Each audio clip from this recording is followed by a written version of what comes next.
আলহামদুলিল্লাহ আমরা এই জুমার দিনটাকে রাষ্ট্রীয় ছুটির দিন হিসেবে পেয়েছি, পাইছি না? 1984 সালে হুসাইন মোহাম্মদ এরশাদ সাহেব এই ভালো কাজ করছিলেন। উনি সব করছে জীবনে, স্বৈরাচারীও করছে, ভালো কাজও করছে।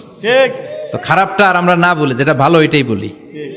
উনার কারণে আজ অবধি এই 84 থেকে আজ বাংলাদেশের রাষ্ট্রীয়ভাবে সাপ্তাহিক ছুটির দিন কোনটা?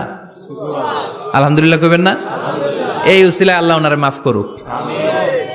পৃথিবীর অনেক দেশে কিন্তু শুক্রবার ছুটির দিন না। আমি বছরের বেশিরভাগ সময় মালয়েশিয়াতে থাকি। মালয়েশিয়ার সাপ্তাহিক ছুটির দিন রবিবার।